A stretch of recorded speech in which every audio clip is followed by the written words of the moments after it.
this afternoon's hobby enhancement is a bit more of the Okinawa Supreme.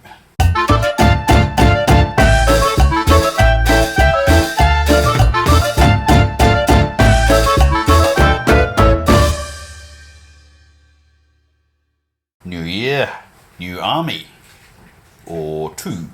I've been musing about doing an empire army for years. In fact, while I was doing the last army, I was collecting this army, bit by bit. This is part of the reason I did the last two armies so quickly, so I get to the point where I could do this bloody great horde of an army, all this fucking enormous thing that it is, without getting annoyed that I have so many other projects that are waiting to be done. Now, you'll notice as I start unboxing this shitload of stuff that there are no big beasties in here. No flying monsters, no Pegasus, no Griffins, none of that sort of guff. There's not even a steam tank, which might be a bit suicidal, but we'll see how we go. When doing an army, I try to theme it. Themes are great for having a strong appearance, they're great for narrative, chock full of character, but they do tend to be a bit shit for gameplay. So what I've decided to do is this Empire army is a bog standard commoner army. I'm feeling like a commoner trying to get into this fucking box. Jesus Christ. So it's mostly infantry. Things like Empire State Troops. I'm going to try and use the detachment rule to its absolute fullest. There's very few knights, and where there is cavalry, it's mostly light cavalry, and of course there's no monsters at all. I figure not every province is rich. Not every duke can afford the stable fees for a griffin, and there's only so many knightly orders hanging around ready to gallop off in the rescue of the common man. So this army will be based around blocks of spear.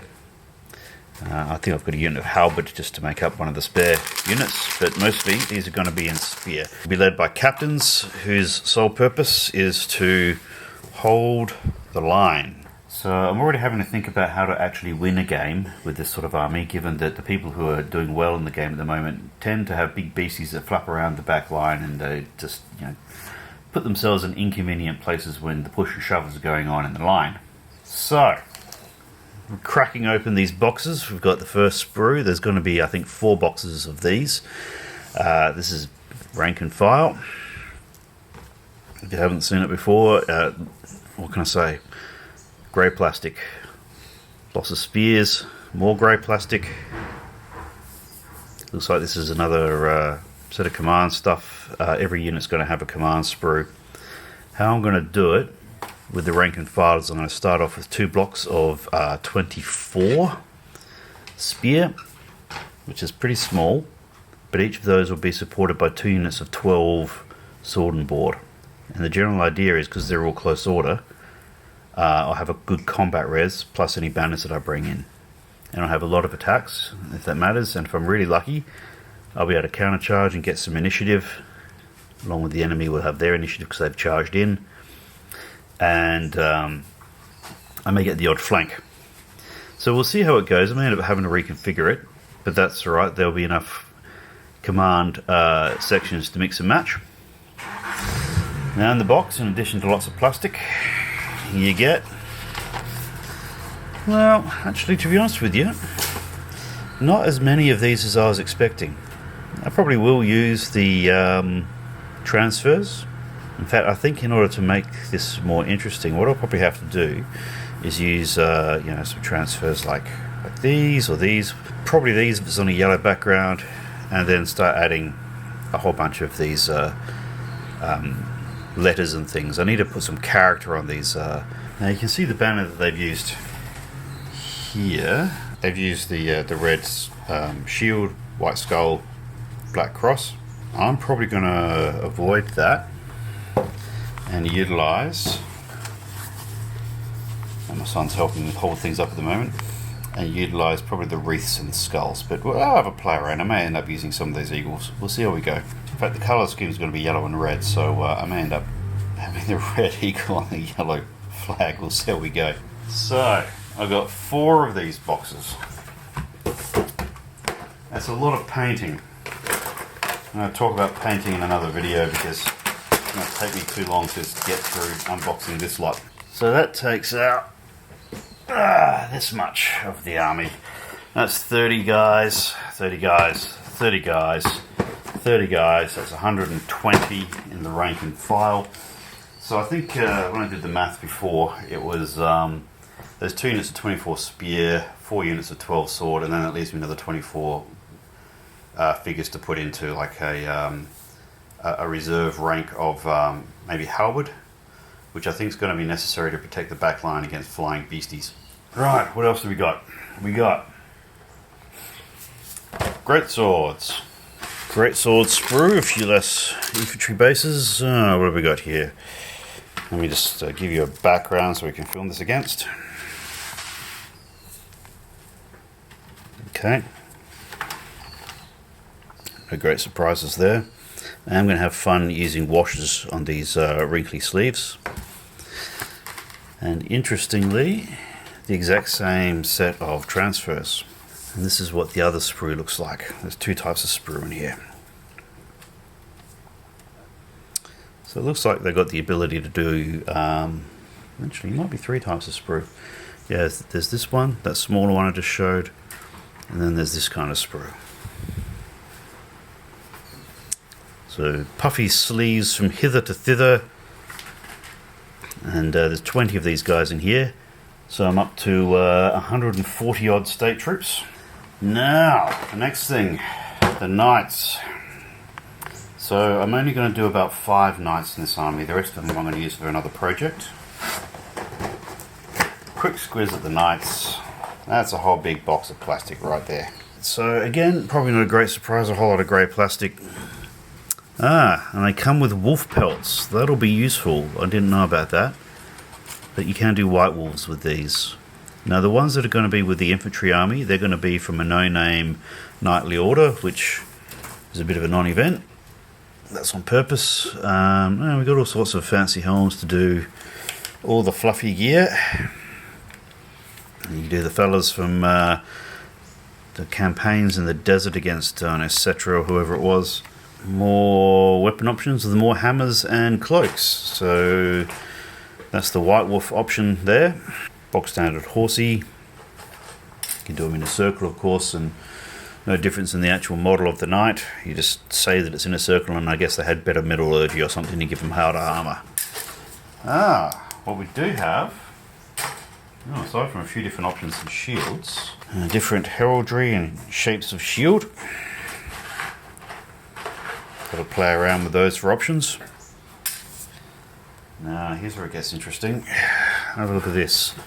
Totally different set of transfers. So Knights of the Blazing Sun, White Wolf obviously, sorted words in what might be German. An awful lot of those Teutonic crosses. Not a great surprise. I might even see if any of these words make sense and translate them at some point. So that's the Knights box.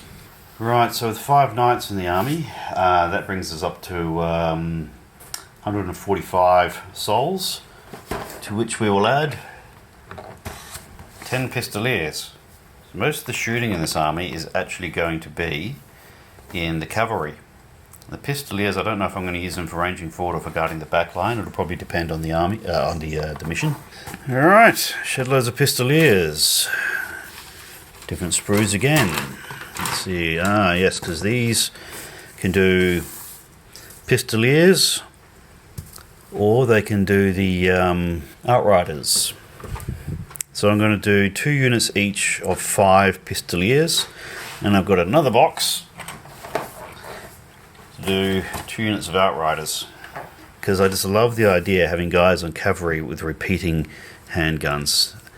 And weirdly, if you watch YouTube videos, they have examples of these sorts of things actually being utilised, but they did tend to be rather rare back in the day. But they're not entirely fictional. Now, maybe bump the time frame forward an extra 100 years or 2. So we've got those sprues, and we have these sprues. No, look, a blunderbuss, shed loads of pistols, and all the things you need, really. Oh, a lovely big coat for somebody. Yep. So 2 boxes of those. So that's another 20 souls, not counting the horsies, because, well, let's face it, they're not going to survive. Oh, hang on, let's see if we've got what we've got in the way of... No, okay, so no transfers in that box. More instructions, no transfers, that's interesting. Well, no banners, I suppose. Alright, so that brings us up to 165 individual people. Now we'll bring out the guns. When it came to the gun line, I decided I wanted to do one of each. I'm not bringing a tank or anything, but I thought it might be fun just to do one each. Yeah, you need a cannon every once in a while, but having only one of them is not going to be very reliable, even with an engineer. But I figured I should have one of each thing. One mortar, also not very effective, but well, you know, give it a go. Now, so this box set will do probably 2 cannon and 2 mortar. Let's see, yeah, we've got 2, yeah, we've got enough stuff to do either 2 cannon or 2 mortar, or one of each, and I'll be doing one of each. Oh, look at those puffy pants. I am so looking forward to putting some wash over those. Enough spare bits and pieces. They've got ammo boxes, barrels, all the things that a good cannon crew should have. You know, the swab, which I used to think this thing was built for pushing the ball in and making sure it sticks in the right place, but actually that's used with a bucket of water, so that after you've shot, you clean out the barrel of any residue powder before you load up the next lot. So there you go. Oh, and look, really nice gunpowder scoops for shoveling that down the length of the barrel. So that's the cannon box, and then we've got this mania, and again I'm going to do one of each. Now there are people out there who are doing double volley gun lists, having been on the receiving end of Andrew's volley gun game after game, where he blasts out 20 something shots every turn and never has the decency to explode, unlike my dwarf cannons that seem to do it every game. I suspect what will happen is that mine will explode in the first game. That's usually how it works.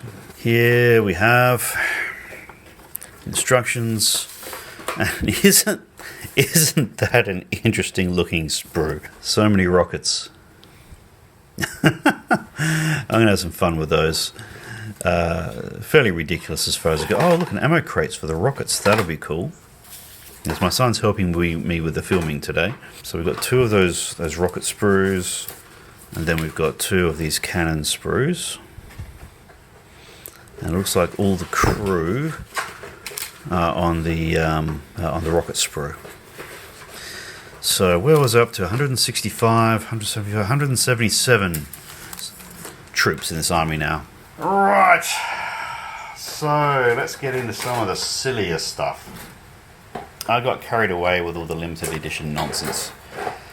I got this Captain of the Empire just because he looks cool. Probably cost me $25. I could have made something similar out of plastic, but he looks so good I just wanted him, so I went and collected this fella. Oh look, instructions.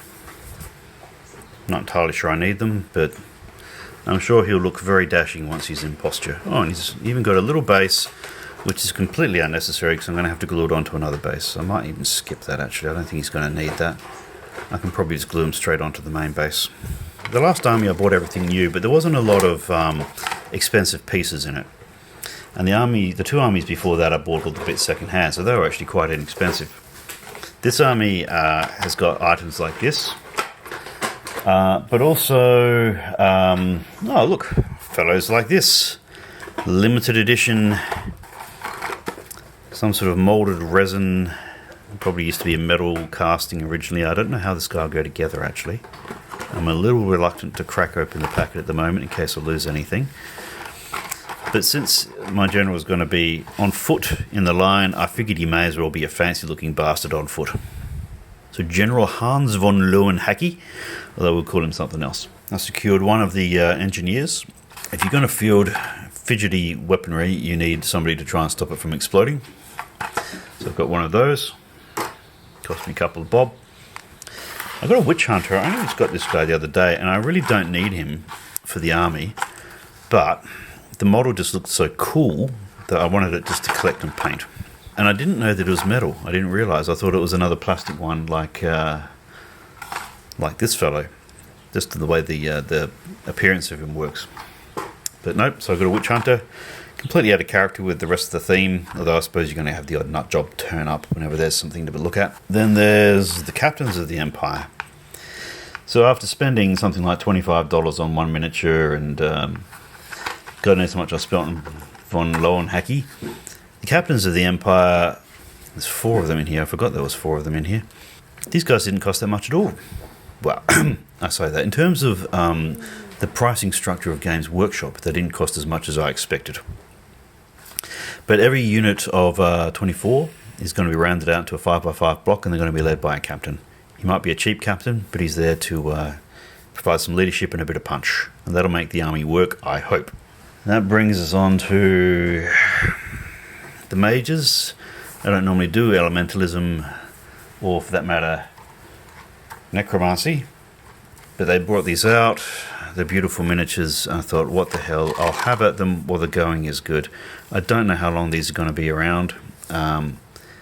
So if I really want them, I figure I'll get them. And yeah, I'm a middle-aged man. I've got a few dollars spare. I can afford to buy the occasional dumbly over-expensive miniature. That brings me up to how many? I was up to 177, 178, 179, 180, 184, 185, 186, 187 guys so far. And there's one thing left in this army proper. What else I was up to? 179, something like that. Right, I've got a war wagon. Some people went and bought lots of these, and I was thinking they're insane. Imagine how much painting's involved. But then a mate pointed out, well, no, they're probably going to resell them when these things stop getting made. Now, my friend Andrew, who's very, very yellow army, will be featured on this channel. He did one of these, and he was telling me how much of a nuisance it was. And I'm wondering if that's because he had a dodgy cast, or whether I'm going to have the same experience. Very crisp casting. That's reassuring. That's what we want. The detail is all there. And then we've got another engineer in here, and I think there's 6 crew. Right, and that all comes in at about 4,000 points.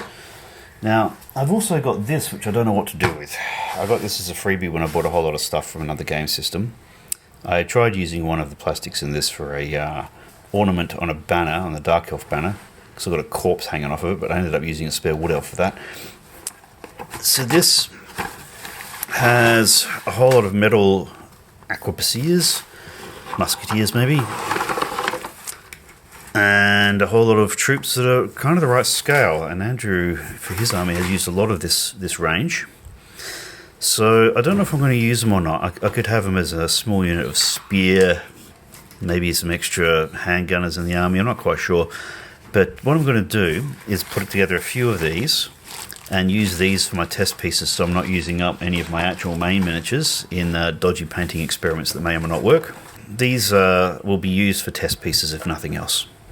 So most of our games are around about the 2,000 to 2,500 point mark. All this lot and the guns over there weigh in at about 4,000 points all up. So I'll have plenty of opportunity to mix and match with different themed armies, with different variations on it. But you may have noticed there's more. Now, the danger with buying a journal or just having the Forces of Fantasy book, or even the other one, is that you start playing around with all the woulda, coulda, shoulda ideas that you've had over many, many years of playing the game and thinking, oh, I could do that, or that would be interesting. And you start getting carried away. So it started off as a cheap enough army. This I thought, well, I'll add a nightly thing. I'll just do the white wolves. Let's bring all that up here.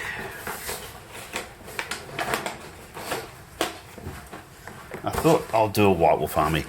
I was only using 5 knights from the other box of dice, rather than change the army theme. I'll fold the remaining 7 in with these guys, and another box of these guys, That'll give me all the knights that I need. I think it's like a unit of 10 and 3 units of 5 or something of that nature. I can't even remember. So there's plenty of knights, but they won't work by themselves without some support. So it gives you the option of either cannibalising your existing army of infantry in order to mix and match with a knight army, which may well still happen, or you can flesh out the knight army to be fully functional by itself. So I've got some archers. And the reasoning behind this is they're light troops, they can keep up, and they can skirmish, they can get in the way, a little bit shooting, sure, but they can also operate as scouts and come in from the back line and harass enemy war machines. So I thought that might be a very useful function to have in what is predominantly a head down and charge sort of army. No transfers, of course. Oh, good God, what have they got here? They've got a wounded orc or some shit. Yep, that's an orc. They've got an orc they shot up on the ground. There you go. We can cut them up and have them for dinner. Because the army I've got is very bright, but these are for the Knights army, so they don't have to be that bright. I might do them with the bright colours underneath the brown smocks over the top, so they blend in a bit more with the ground while still looking suitably Warhammer. Looks like both the sprues look exactly the same as this one. Nothing special, except that I can hock them around as some really, really annoying avoidance infantry, in addition to the gallivanting dudes in metal. Then we came to characters. So I did need characters to lead this Knights army. So I've got the Grandmaster of the White Wolf, just because he was there. I figured I should probably get that, have something a bit more unique and distinctive than just putting more decorations on a plastic knight. So he does look a bit funny. Might be some jokes about that because he looks a bit smaller than the metal ones. Big hammer, small stature. It's probably about, 194. But anyway, I hate to think what this guy cost me, but he'll lead the knights. And then we've got Warrior Priest of Ulrich, which is a slightly better deal. One on foot, one on horseback. So that's good in that the horseback ones means 2 units are going to be led by a character that will dish out some damage and support the horses. So that's very useful. And I'll do a standard bearer, of course, but I'll just do that as a modification to one of the plastic knights. I do like these guys. They've definitely got a sort of orthodox look about them. But I got thinking about it, I got silly about it, and I got the grand idea of buying all of this lot. Each of these boxes set me back $75. That's 4 of them, right? So that's $300 worth, plus about $58 for these guys, plus postage. That's insane. This is the command group. So each of the individual miniatures in here is $15. I can't believe I spent this sort of money. It is stupid as hell. Most people are proxying great swords or something in lieu of these big hammers. But I thought, screw it, you only live once. I'm going to be at this for years, just painting it. And I'm going to be playing with it for decades to come. So I figure, I've been at this long enough to know what the return on investment is for the dollars you put into the hobby.